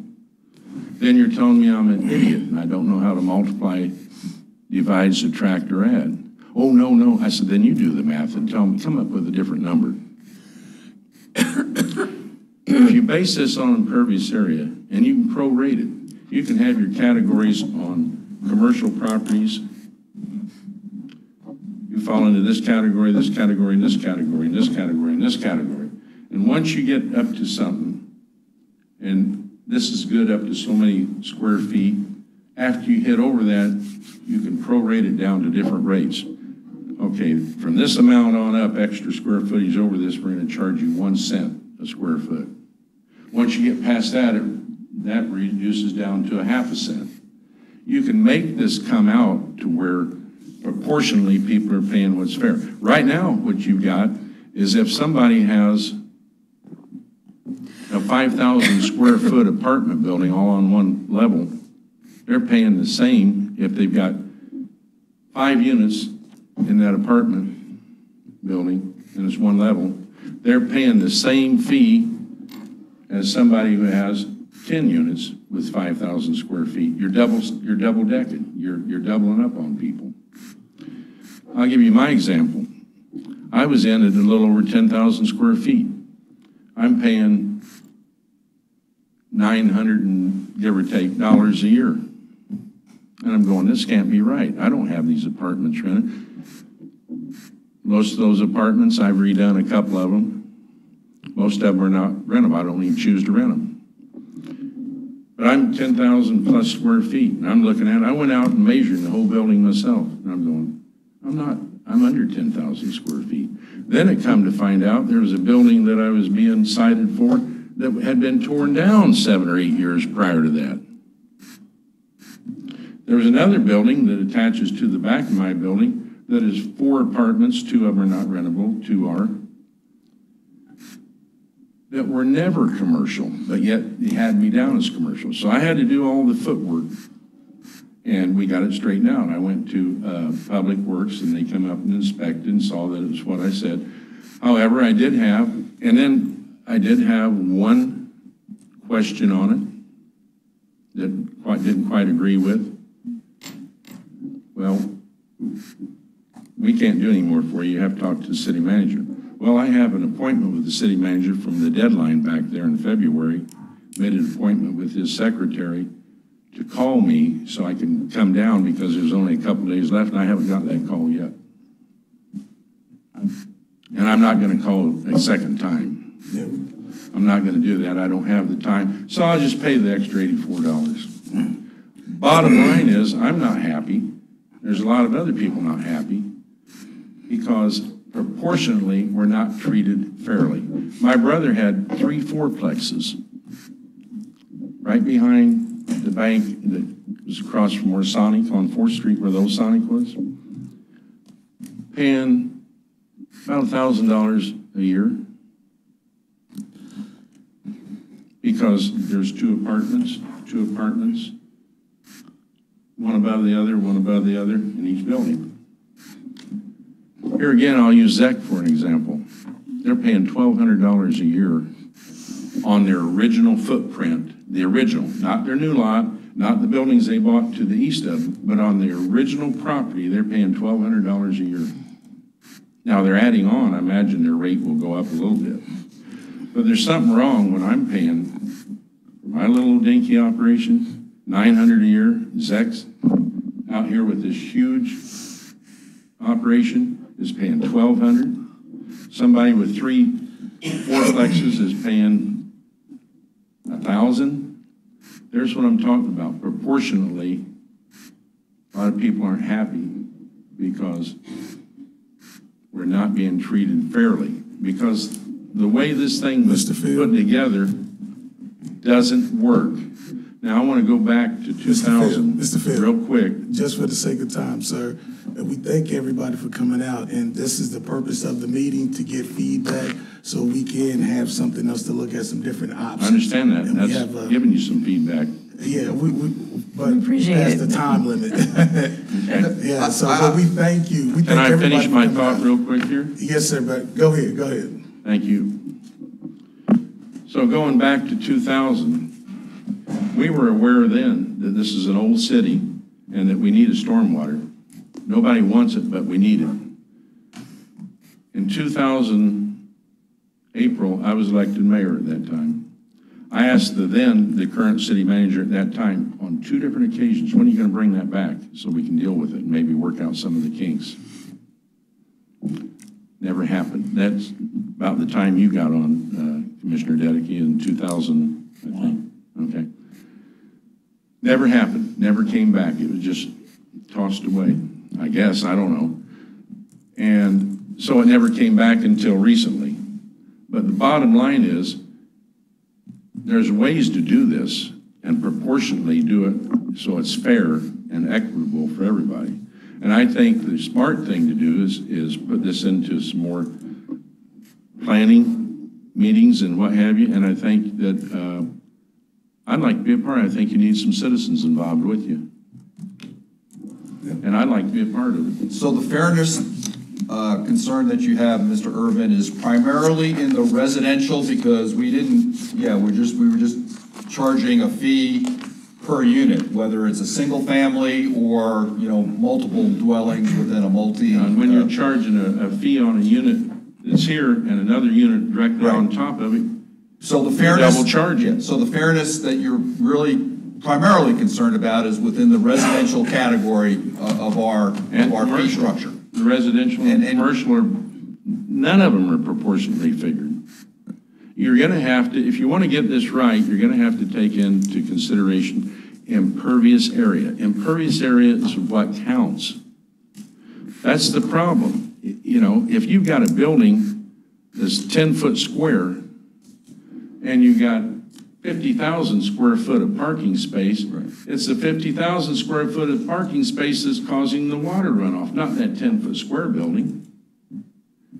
So somebody can have a cubby hole, a used car dealer could have a cubby hole that they've got a desk and a phone at.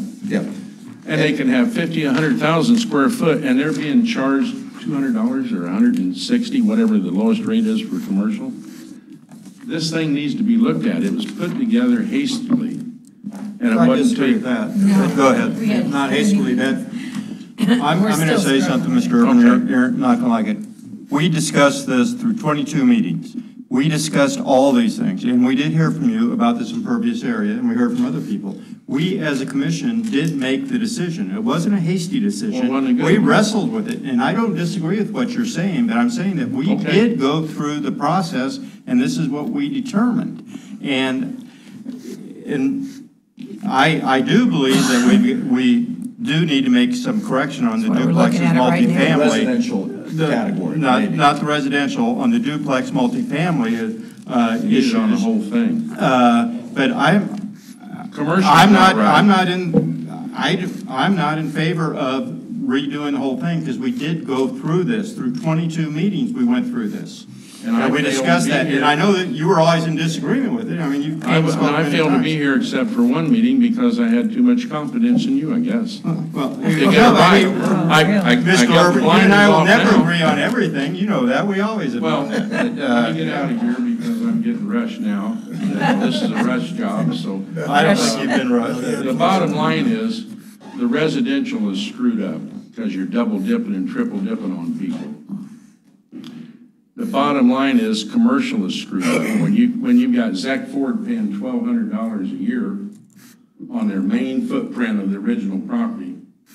Which is their building, their facility, right? Yes. And you've got Drake out here paying $600 a year, and you got me paying $800, $780. And how would that become more equitable if we were to take into consideration other, like, parking lots and things like that? That's one way to do it. Well, what would be another way to do it? I'm sure you just got to go with the buildings, you need to, it'd be tough just going to the building. You need to get the impervious area. Like Walmart, 17 acres. And then you need to prorate it. You don't have to charge, you fall in this category, and every square foot you have over and above that, we're going to charge you a penny a square foot in addition to it, or a half cent, whatever the right number is. Open the minds. There's ways to do this and not totally destroy somebody. And there's ways to do this to where this person feels like proportionally they're being treated the same as this person, and that's not happening right now. Thank you. Thank you, appreciate it, Mr. Phil. I definitely thank all of you all for coming out. We will revisit this sometime in the future, and thank you for the recommendations as well, too. We've seen a lot of information. Yes, sir, it will. Yes, sir. Yes, sir, it will. Yes, sir. All right. It's something that we, No, Well, we haven't set a date on, but it's something that I think we have to come back to it. But I will tell you, there's probably 4 criteria, and I think the city manager, with the support of the commission, can maybe come up with 2 or 3 courses of action. And we need to, when we get ready, those courses of action or options need to be evaluated from the standpoint of revenue generated, because you need enough revenue to make this thing viable. And yes, we're not going to get to 84, 85, or 86 million dollars in 10 years, but there is a need. And I do think the commission did the right thing by recognizing that need and taking a stand. Simplicity. We just need to keep that in mind in terms of just the ability for it to be proportional, but fairness is important. I don't know whatever we come up with, whether it's going to be completely fair, but maybe it can be fairer than it is right now. And then the cost of the staff in terms of gathering all this data and everything, that's a criteria that I think we'll have to look at.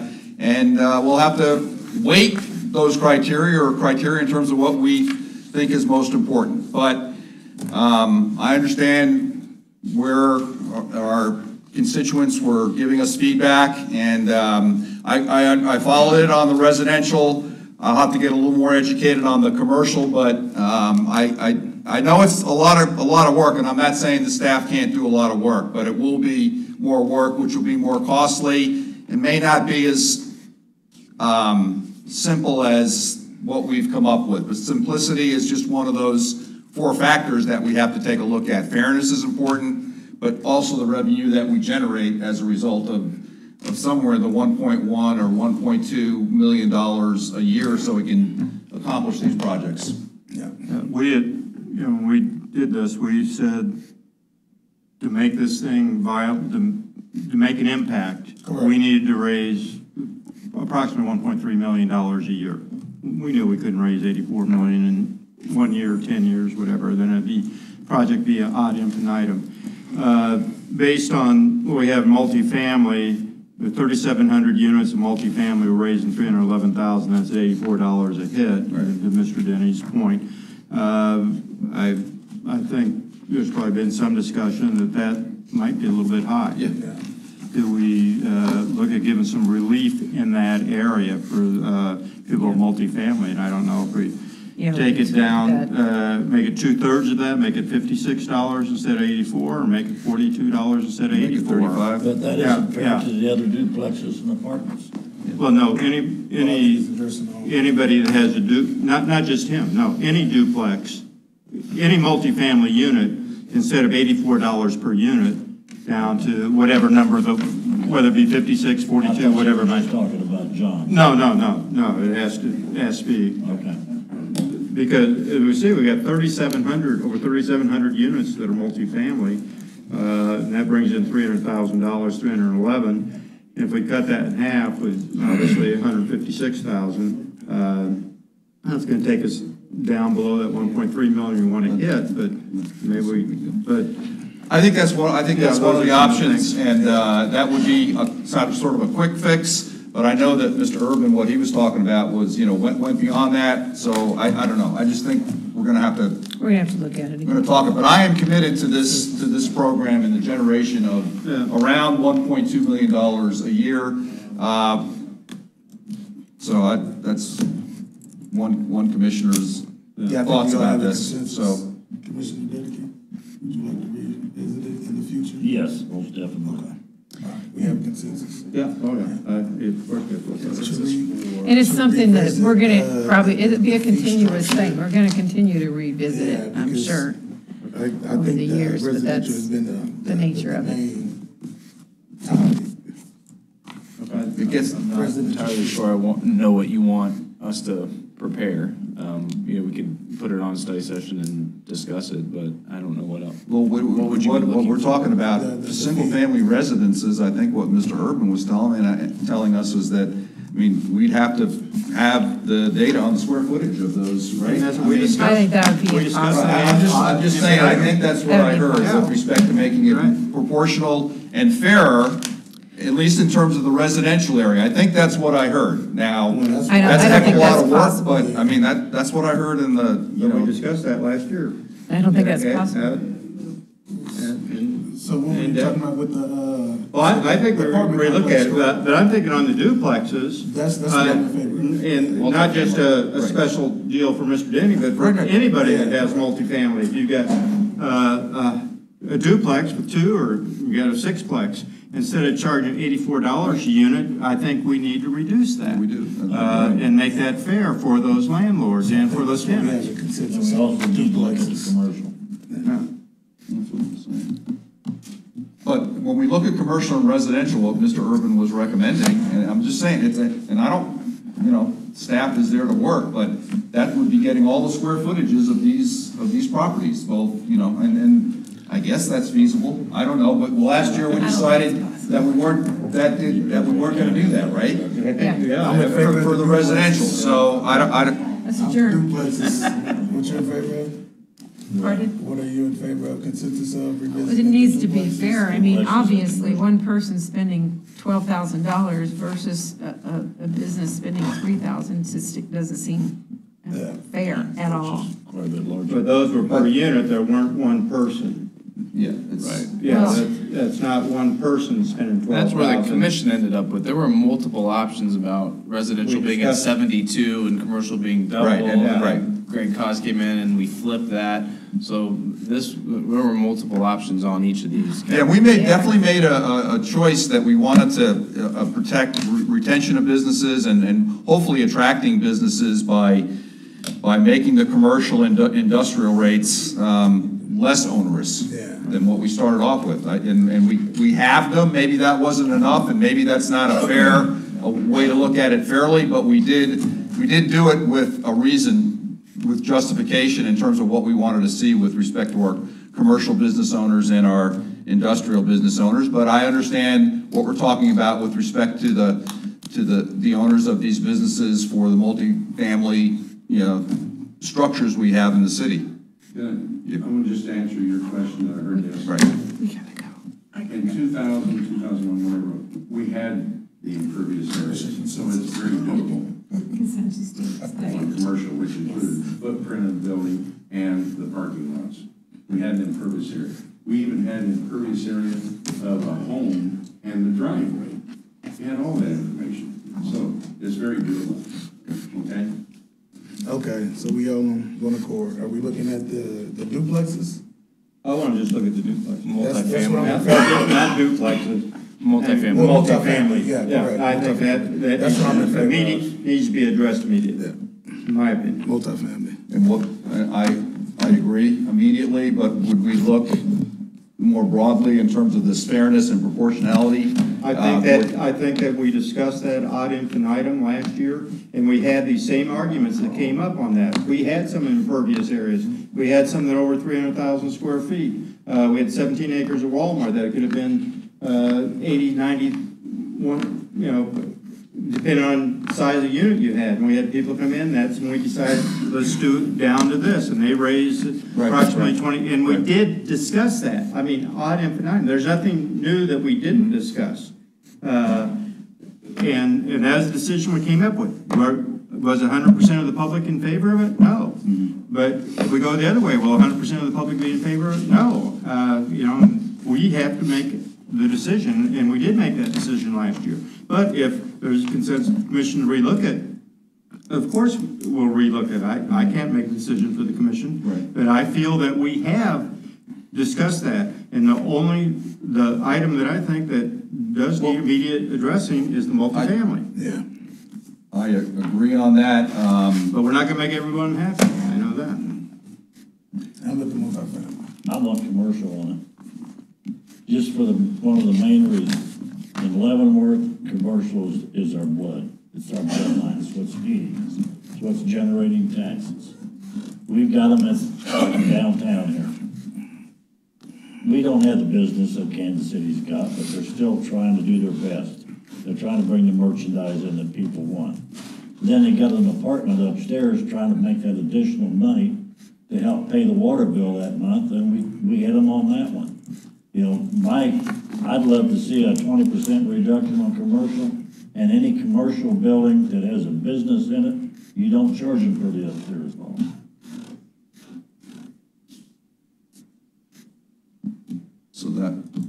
So that would mean kind of more than, Are you in agreement that we still need to hit that $1.3 million net per year approximately? No, because we was after 1.1 before, and we was satisfied with that. Now we got another 200,000 thrown on it. So no, I'm not agreeing to that.